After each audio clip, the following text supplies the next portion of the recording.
आप जैसे लोगों से ज़्यादा इसलिए होती है क्योंकि जनता के बीच में आप रहते हैं, और नेताओं के बारे में कहा जाता है कि सियासी हवा तो वो हमेशा भांपते रहते हैं, खासतौर पर आप जैसे ज़मीनी नेता, तो दूसरी हवा की भी आप परवाह ज़्यादा अच्छे तरीके से करेंगे। लेकिन दयाशंकर जी, वो गोपाल राय जी से मैं पूछना भूल गया, लेकिन आपने उनकी चिट्ठी का जवाब दे दिया। गोपाल राय जी हमारे पुराने मित्र हैं, हम लोग दोनों लोग छात्र जीवन से एक साथ चुनाव लड़ते थे, और वो दिल्ली आ गए हैं, उनसे बैठ करके बात कर लेंगे।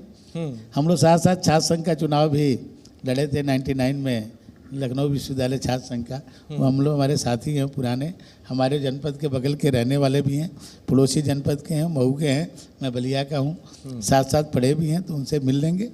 दोनों मिल करके, हम सब लोग मिल करके, ये ऐसी समस्या है, राष्ट्रीय समस्या है, ये हम सबकी समस्या है, इसको खत्म करने के लिए हम सभी लोग मिलकर प्रयास करेंगे और उसको बहुत जल्द हम लोग नियंत्रित करेंगे। हम सब यही चाहते हैं कि आपके इन प्रयासों में हम भी साथ हों और आप भी हमारे साथ हों, और इसलिए सेशन का नाम है हम साथ साथ हैं। और आपने बहुत अच्छा कहा, अब गोपाल राय जी के पास आप चूंकि इतने पुराने साथी हैं, हमारे पुराने साथी हैं, हम लोग साथ साथ काम किए हैं, संघर्ष किए हैं। फोन उठा के बात नहीं होती सर, मतलब चिट्ठी लिखी गई। अब वो चिट्ठी पे विश्वास करते हैं, हम मिल करके उनसे बात करके जो है जल्दी करेंगे उसको, जो है चिट्ठी में आने जाने में टाइम लगेगा। आजकल तो भाई मोबाइल टेक्नोलॉजी का जमाना है, अभी आप ये करिए तुरंत जो है एक दूसरे के यहाँ पहुँच जाता है। अब तो चिट्ठी लिखना हम लोग खुदे भूल गए हैं कि चिट्ठी लिखना होता है। अब तो सब जब से मोबाइल, व्हाट्सएप और फेसबुक तरह कई चीज़ें आ गई हैं। तो आप प्लान लेके आए हैं? आप मिलेंगे तो प्लान लेके आए हैं? एकदम उनसे मिलेंगे और पूरे उसको जो है, क्योंकि केवल दिल्ली हम सब की है जी, दिल्ली केवल दिल्ली केजरीवाल की नहीं है, दिल्ली हम सब की है, और दिल्ली हमारी राष्ट्रीय राजधानी है। इसकी जो है चिंता पूरे भारतवासी की है, हम सब मिलकर के इसको ठीक करेंगे। और उत्तर प्रदेश में तो सर देखिए, आपके इस भाव को, क्योंकि अरे दिल्ली में सभी जगह के लोग रहते हैं, देश के कोने कोने के लोग दिल्ली में रहते हैं। आप देखिए, ऐसा तो है नहीं कि दिल्ली के ही दिल्ली है, दिल्ली तो सबकी है, तो इसलिए सभी लोगों को अच्छा लग रहा है, क्योंकि भाई इन लोगों की भी दिल्ली है, हम सब की दिल्ली है। नेता जब ये कहते हैं कि इन मुद्दों के ऊपर हम साथ साथ हैं, तो जनता उसको सराहती भी है और उसको सर माथे पे लेती है।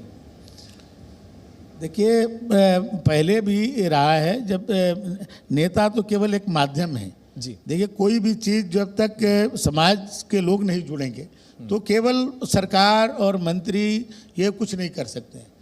ये सही है कि उन्होंने हम लोगों पर ट्रस्ट किया है, उन्होंने हम लोगों को एक विश्वास व्यक्त करके एक जिम्मेदारी दिया है।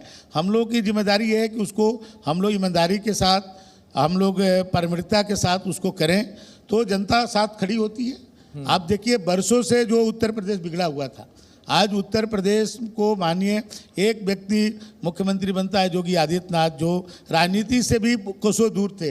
वो उसी के सांसद होते थे, लेकिन वो एक धार्मिक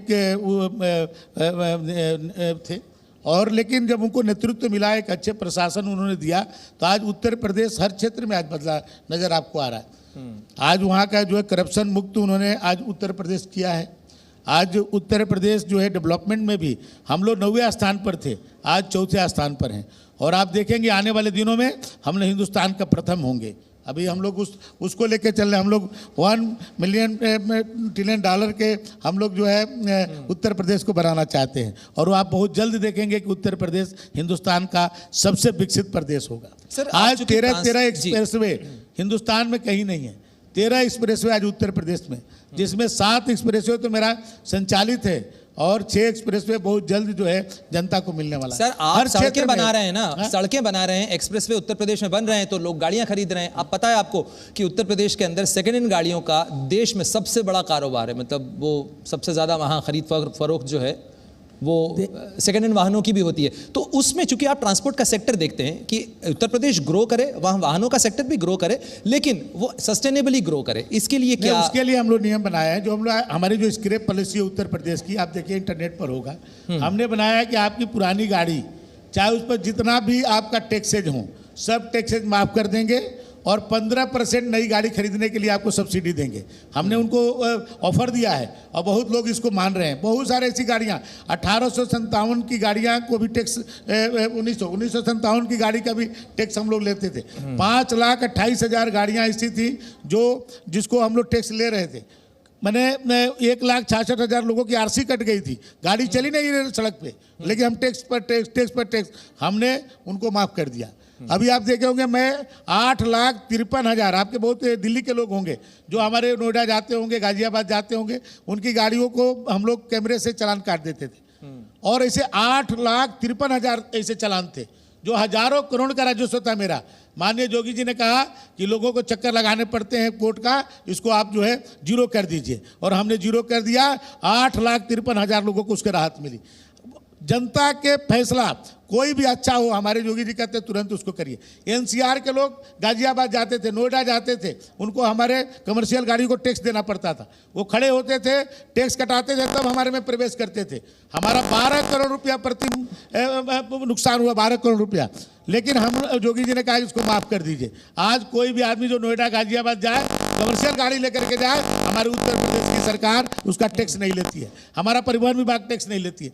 तो हम लोग तो फैसले तुरंत करते हैं, क्योंकि जो भी जनता के हित में फैसला है उसको करते हैं। हमारे जोगी जी कहते हैं केवल भ्रष्टाचार नहीं होना चाहिए, जो फैसला चाहिए वो करिए आप, और जनता के हित में जो है तुरंत करिए, और हम तुरंत करते हैं। भाई सर, जनता भी यही चाहती है कि जनता के हित के फैसले जो हैं वो मुझे एनसीआर के लोग और उसमें राहत मिलती रहे। अभी टेस्ट ले लेंगे, अभी आप कोई जाए नोएडा गाजियाबाद में, कमर्शियल गाड़ी पहले लेके जाते होंगे तो टैक्स जमा करना पड़ता होगा। अब जाकर के देखे कोई टैक्स हमारा अधिकारी ले तो उसको मैं तुरंत सस्पेंड कर दूंगा।